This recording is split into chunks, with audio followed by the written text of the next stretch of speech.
आपने देखा होगा कि जब भी परमाणु यानी एटम की बात की जाती है तब हमें कुछ इस तरह के चित्र देखने को मिलते हैं। पर क्या एटम सच में ऐसा है? आज के इस वीडियो में बहुत ही विस्तार से एटम की संरचना के बारे में जानेंगे और देखेंगे कि समय के साथ कैसे वैज्ञानिकों ने एटम को समझा।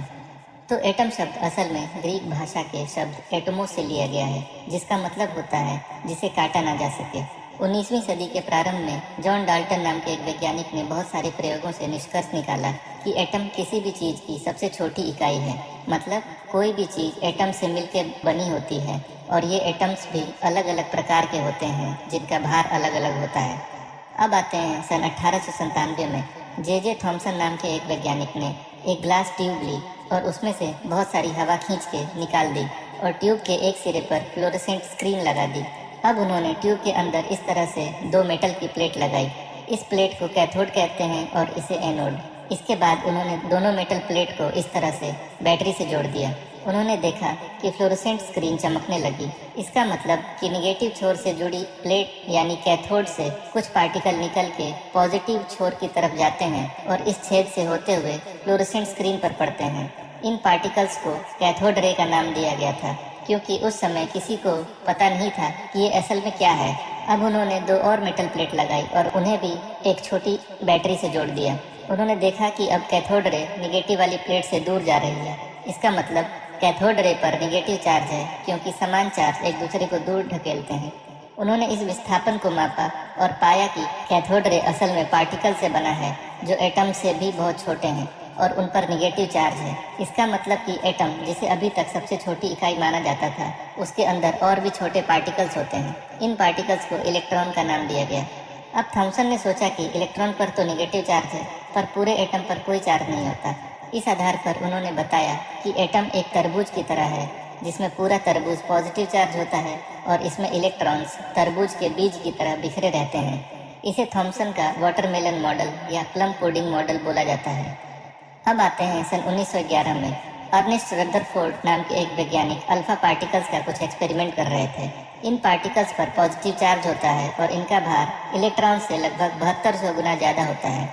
रदरफोर्ड ने बहुत अधिक गतिज ऊर्जा वाले अल्फा पार्टिकल्स को एक पतली सी सोने की परत से गुजारा। उन्होंने देखा कि बहुत सारे अल्फा पार्टिकल्स तो सीधे परत से पार हो गए, कुछ अपने रास्ते से विस्थापित हो गए और कुछ तो वापस पीछे की दिशा में आ गए। रदरफोर्ड ने सोचा कि अगर एटम में पॉजिटिव चार्ज हर जगह है, जैसे कि थॉमसन ने बताया था, तो ऐसा नहीं होना चाहिए था। ऐसा भी संभव नहीं था कि इलेक्ट्रॉन्स, जिनका भार अल्फा पार्टिकल्स के मुकाबले इतना कम है, वो इतनी तेज गति से आते हुए अल्फा पार्टिकल्स को उनके रास्ते से विस्थापित कर देंगे। इन्हीं सब बातों को समझने के बाद उन्होंने निष्कर्ष निकाला कि एटम के केंद्र में कुछ पॉजिटिव चार्ज चीज है, जहाँ पर एटम का सारा भार केंद्रित है और बाकी सारा एटम लगभग खाली है, जहाँ इलेक्ट्रॉन्स होते हैं। एटम के इस केंद्र को नाभिक यानी न्यूक्लियस का नाम दिया गया। दरअसल इस एक्सपेरिमेंट में हुआ ये कि जो अल्फा पार्टिकल्स एटम के न्यूक्लियस से दूर होते वो सीधे निकल जाते, जो थोड़े पास से गुजर रहे होते वो न्यूक्लियस के पॉजिटिव चार्ज की वजह से अपने रास्ते से दूर हट जाते, और जो सीधे न्यूक्लियस से टकरा रहे थे वो वापस पीछे की दिशा में आ जाते। न्यूक्लियस को ध्यान में रखकर रदरफोर्ड ने एटम की संरचना के बारे में कहा कि एटम के केंद्र में न्यूक्लियस होता है और इलेक्ट्रॉन्स इसके चारों तरफ ऑर्बिट्स में चक्कर लगाते हैं, बिल्कुल वैसे ही जैसे पृथ्वी और अन्य ग्रह सूरज का चक्कर लगाते हैं। इसे रदरफोर्ड मॉडल कहा गया। पर इस मॉडल में कुछ समस्याएं थीं। उस समय इस बात की जानकारी हो गई थी कि अगर कोई भी चार्ज एक्सीलरेट करता है तो अपनी कुछ ऊर्जा रेडिएशन के माध्यम से बाहर निकालता है। इस सिद्धांत के हिसाब से इलेक्ट्रॉन, जो कि नाभिक का चक्कर लगा रहा है, उसकी ऊर्जा कम होती जाएगी और वो नाभिक से मिल जाएगा।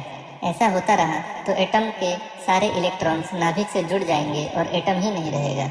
इस समस्या से बचने के लिए नील्स बोर ने सन 1913 में इस मॉडल में कुछ परिवर्तन किए। यहाँ पर नील्स बोर ने एटम की संरचना को समझने के लिए क्वांटम मैकेनिक्स की सहायता ली। उन्होंने कहा कि इलेक्ट्रॉन कुछ विशेष ऑर्बिट्स में ही चक्कर लगा सकते हैं। ये ऑर्बिट्स न्यूक्लियस से एक खास दूरी पर ही हो सकते हैं। अगर इलेक्ट्रॉन इन विशेष ऑर्बिट में चक्कर लगाता है तो उसकी ऊर्जा कम नहीं होगी और वो न्यूक्लियस में जाके नहीं गिरेगा। इलेक्ट्रॉन्स के लिए इन ऑर्बिट्स के बीच में कोई जगह नहीं है। उन्होंने ये भी बताया कि इलेक्ट्रॉन एक ऑर्बिट से दूसरे ऑर्बिट में एक फोटॉन को लेकर या एक फोटॉन को बाहर निकाल कर ही जा सकता है। एटम के इस मॉडल को बोर्स मॉडल कहते हैं। अब बोर ने ये तो बताया कि ऑर्बिट में घूमते हुए इलेक्ट्रॉन की ऊर्जा कम नहीं होगी, पर ऐसा क्यों होगा ये बात वो समझा नहीं पाए। इसके अलावा बोर का एटम मॉडल कुछ और बातें समझाने में भी असफल रहा। इसे एक उदाहरण से समझते हैं। तो बोर के हिसाब से अगर किसी एटम में इलेक्ट्रॉन एक ऑर्बिट से दूसरी ऑर्बिट में जाता है तो एक विशेष ऊर्जा का फोटोन निकलता है।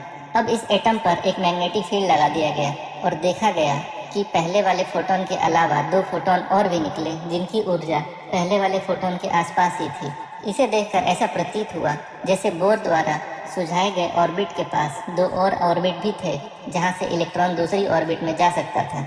इसका मतलब कि बोर के एटम के मॉडल में अभी भी कुछ कमी थी। जल्द ही सन 1918 में एक और खोज हुई। रदरफोर्ड ने पाया कि एटम का केंद्र, जिसे उन्होंने पॉजिटिव चार्ज वाला न्यूक्लियस बोला था, उसके अंदर और भी पार्टिकल्स हैं जिन पर पॉजिटिव चार्ज है। इसे ही बाद में प्रोटॉन बोला गया।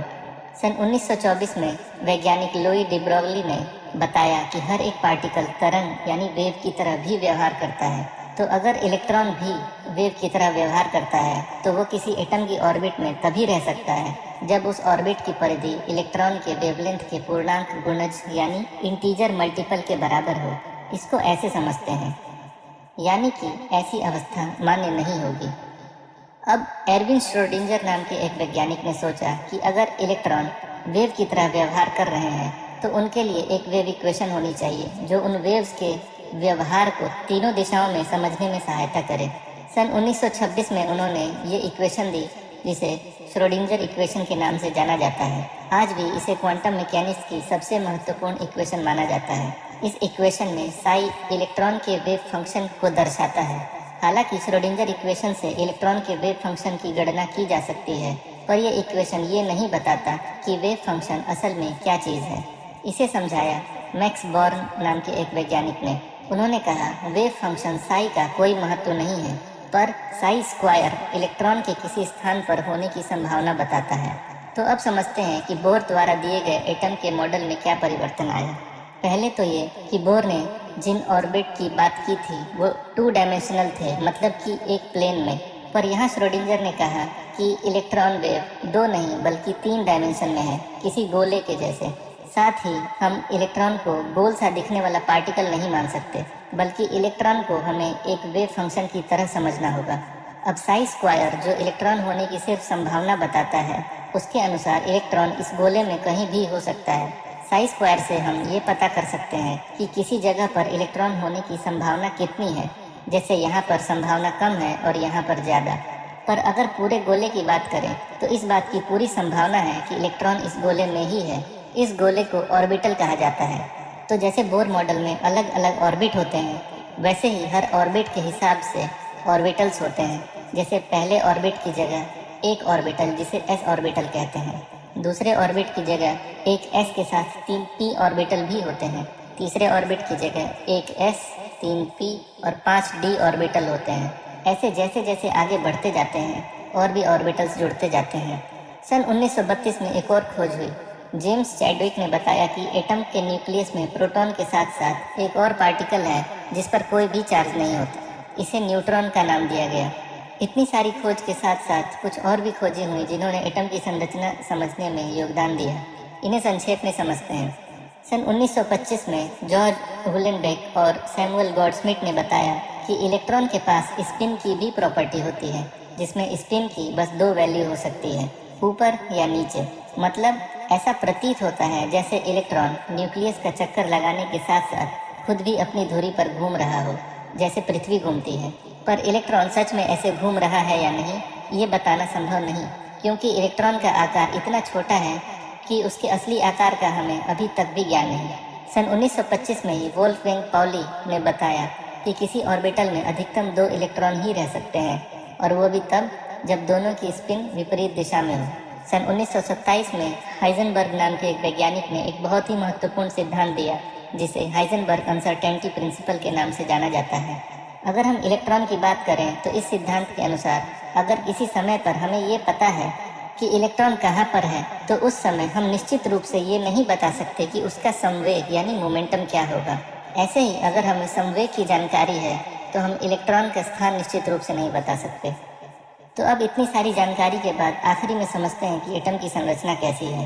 तो एटम का न्यूक्लियस प्रोटॉन और न्यूट्रॉन से मिलकर बना होता है, जिसमें प्रोटॉन पर पॉजिटिव चार्ज होता है और न्यूट्रॉन पर कोई चार्ज नहीं होता। सिर्फ शुद्ध हाइड्रोजन एटम ही ऐसा है जिसके न्यूक्लियस में बस एक प्रोटॉन है और कोई न्यूट्रॉन नहीं।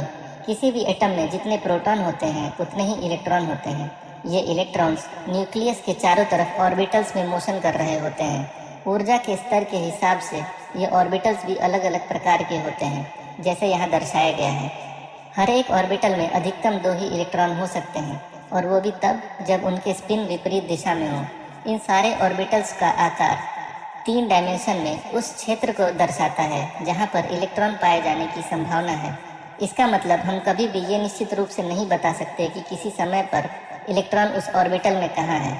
ये इलेक्ट्रॉन की क्वांटम प्रवृत्ति की वजह से है, क्योंकि हम इलेक्ट्रॉन को सिर्फ एक पार्टिकल की तरह नहीं समझ सकते।